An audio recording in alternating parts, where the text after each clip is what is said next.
Hello, I'm Dennis Galecki. Welcome to the 614th Imagine Greater Buffalo program. These have been going on initially at the downtown Buffalo and Erie County Public Library since 2010. Now, the first 600 Imagine Greater programs were audio recorded at the library and are available at Internet Archive. The last 220 of the 600 Imagine programs are also on the Buffalo and Erie County Public Library YouTube channel. Today's program is the 14th on our new Imagine Lifelong Learning YouTube channel. This program is created by the Center for the Study of Art, Architecture, History, and Nature, or C-SAAHN as I like to pronounce the acronym, and by ImagineLifelongLearning.com. Our lifelong learning speakers today are Erie County Executive Mark Poloncarz and City of Buffalo historian and researcher Lindsey Poloncarz. Both will be participating in the 17th annual Buffalo Day at Chautauqua on Tuesday, August 25th. For that day, the USA 250 background has been going on all summer at Chautauqua, and Buffalo Day at Chautauqua's theme focuses on our presidential stories in Buffalo. Both our speakers will be debating FDR versus Theodore Roosevelt, and they call that the Roosevelt Rumble. That debate, by the way, will be at 4:20 p.m. at 5 p.m. from 4:20 to 5 p.m. at the Hall of Christ. Now, why don't we just get it started here? Lindsey, tell us, you do this debate for the county's Express program.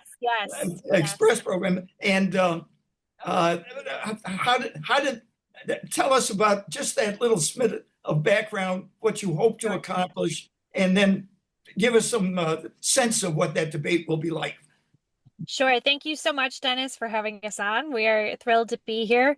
The Roosevelt Rumble is something that I think we get a kick out of because it stems from both of our loves of history and kind of our personal backgrounds in some respects. And I'm sure Mark can speak to his love of FDR, but for me personally, one of my first jobs in this field, and especially in Buffalo, was the Theodore Roosevelt inaugural site. And I will be the first to say I was a big FDR fan going in, and I walked out a big TR fan. I think there's a lot to be said for TR, and at home, a lot of the time we will banter about which is the superior Roosevelt.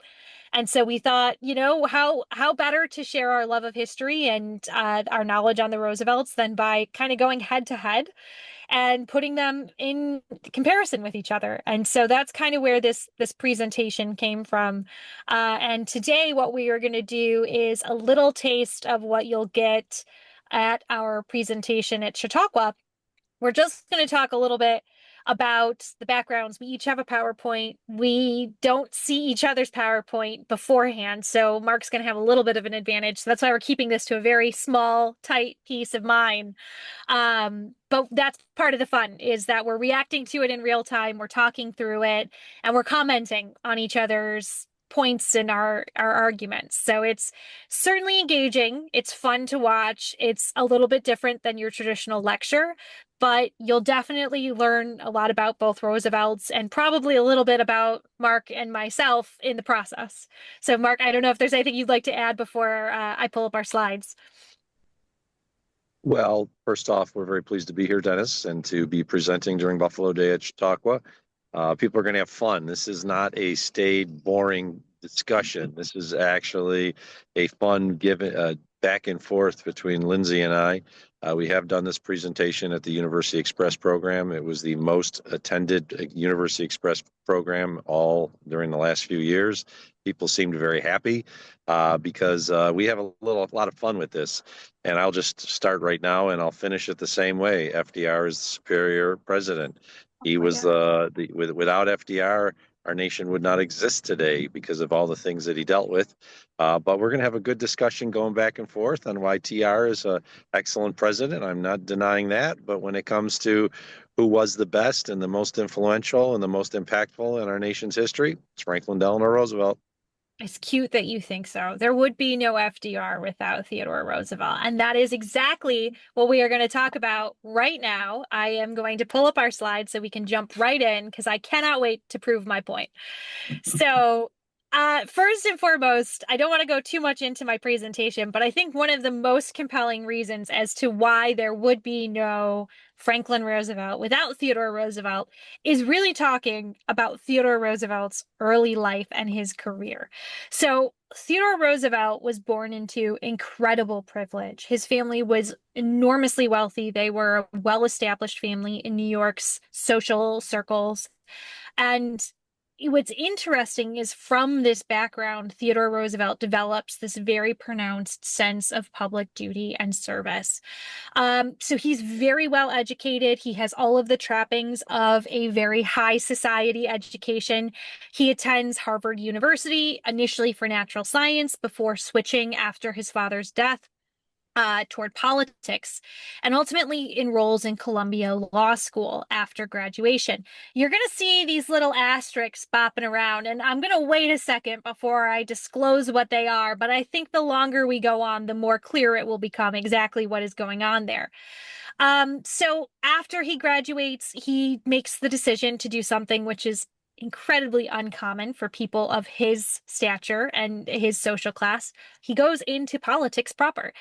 He wins an election to the New York State Legislature. He represents the 21st Assembly District. At the same time, he marries his wife, and they have a child. Unfortunately, it is one of the most traumatic days of Theodore Roosevelt's life, and it's actually the same day that his daughter is born, his mother passes away, and then shortly later, his wife passes away as well.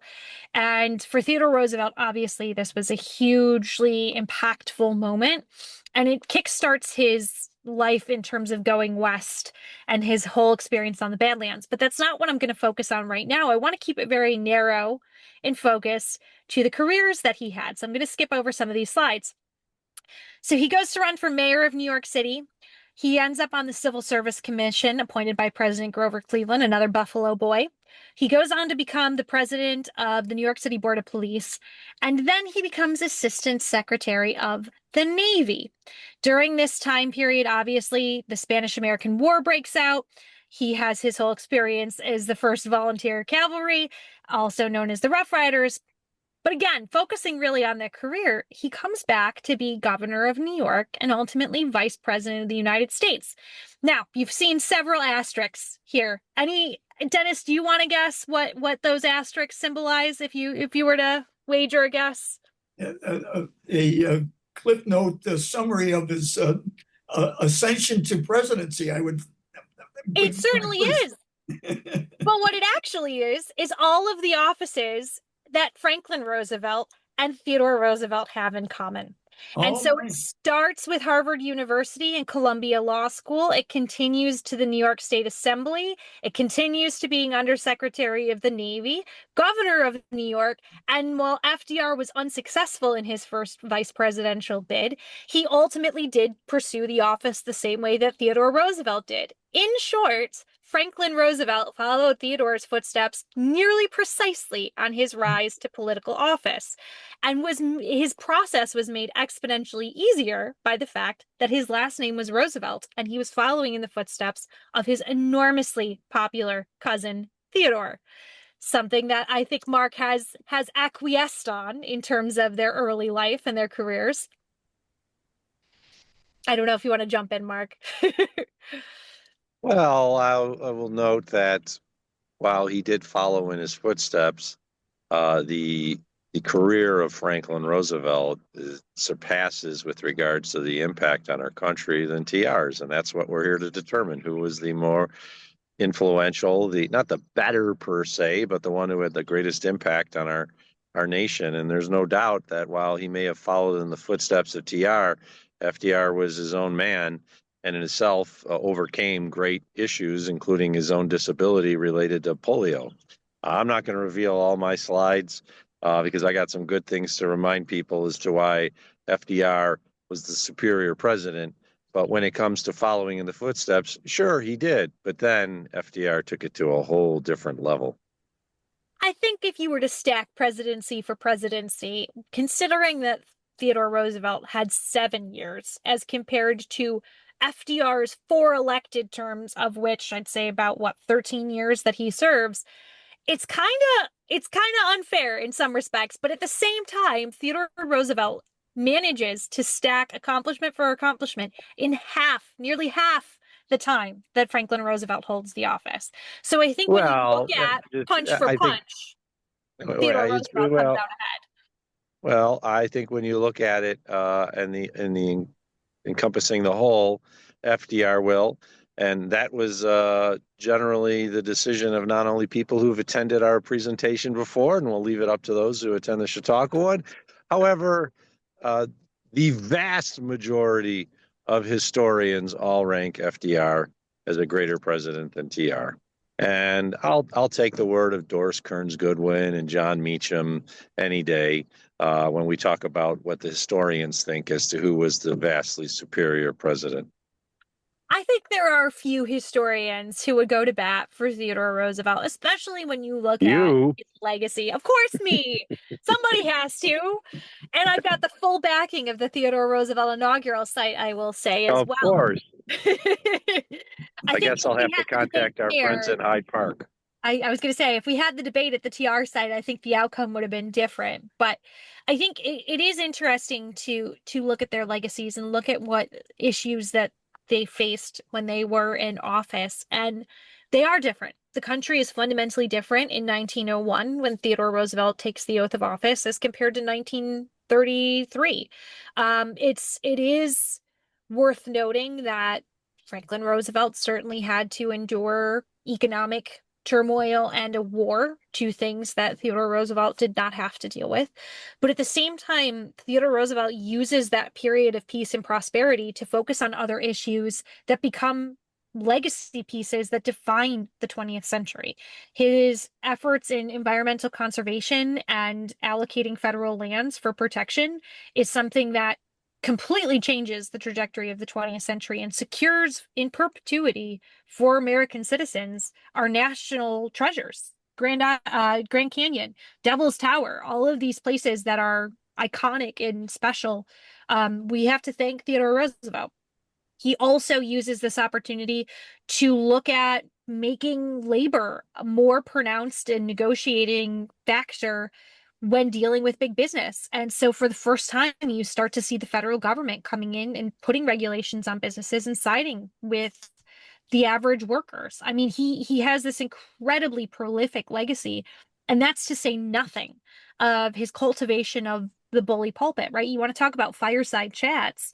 You can't really have that without Theodore Roosevelt's bully pulpit taking his message directly to the people, taking his ideas, what he wants to legislatively accomplish, and whipping the support of the people in favor of that. And so I think as much as we love what Franklin Roosevelt was able to do, he was able to accomplish it because the powers of the presidency that Theodore Roosevelt expanded and cultivated and really made commonplace, which are fundamentally unique compared to his predecessors, equips Franklin Roosevelt to go out and be Franklin Roosevelt. But he couldn't have done it without Theodore Roosevelt doing it first. Well, I think it's important for people to know that we do disagree on this. We may be husband and wife, and while we agree on a lot, we don't agree on this. Franklin Roosevelt, in many ways, had to deal with some of the most difficult and traumatic experiences our country has ever faced outside of the Civil War. The Great Depression and World War II were two of the defining moments of the 20th century, and in some ways still are for our nation. It was quoted by others that when he was talking about the Great Depression and his programs after implementing the most successful first 100 days of any presidency, one of his aides asked him, he said, well, if these don't succeed, you'll likely lose the presidency in the next election, which would have been 1936. And Franklin Roosevelt responded, if these programs don't succeed, I'm likely the last president, because of how dire straits were during the early parts of the Great Depression. And then, of course, dealing with World War II and everything that came out of it. While I have great respect for Lindsey, of course, I just believe, and I think others will believe with me when they see our presentations and hear what we have to say, that FDR will come out on top as the greatest Roosevelt president, though I think we both will agree when it comes down to the greatest Roosevelt, you also have to add Eleanor into the discussion, and generally Eleanor wins in all of those discussions. Yes. I think we can say to our folks, come on down to Chautauqua on Buffalo Day. You'll get a much longer discussion, as well as the presentation in full, including my slides. And at the end of the presentation, we'll ask those in attendance, who do you think was the better Roosevelt president? And we'll let the people decide, as we do in a democracy. If I could suggest, Mark, that's a good tagline, because it wasn't, as you were debating, I wasn't sure if it's about the most consequential president, it's about the one that's created USA 250 that we're living in, who had the most impact. So some words to that effect. You answered it right at the end there with a summation statement. So just a thought that maybe that would be a nice addition to the title. But give it some thought. But what a great time this is going to be. This already has been. I can't thank you both enough for being there at Buffalo Day to start with. Mark, you're still planning to be there at 1 o'clock to welcome the crowd for the naturalization ceremony in the amphitheater? Yes, we will be there earlier. We'll probably be there most of the day. And most people should plan on being there. Remember, everybody from Buffalo in the 44 zip codes, 14201 to 14280, are free. They're free for the day. And if they register ahead of time, their parking is free. So go online to Chautauqua. You'll see all the links how to do that. And just put in Buffalo Day in the Chautauqua search engine, and everything will come up to explain what to do next. So I thank everybody for watching today on the ImagineLifelongLearning.com channel. Today's program, remember, can be also found as an audio podcast along with 15 other Imagine Lifelong Learning programs on Internet Archive. Simply go to Internet Archive and on their site, search for C-SAAHN. And that is the acronym for the Center for the Study of Art, Architecture, History, and Nature. C-SAAHN is C-SAAHN, C-SAAHN, I pronounce it. All right, and that's all of those recordings are part of the Buffalo-Chautauqua idea that we've been exploring actually since 2006. So again, folks, thanks for watching. Please tell others about the Imagine Lifelong Learning YouTube channel and Buffalo Day coming up on August 25th at Chautauqua. I'm Dennis Galucki. Be well and good day.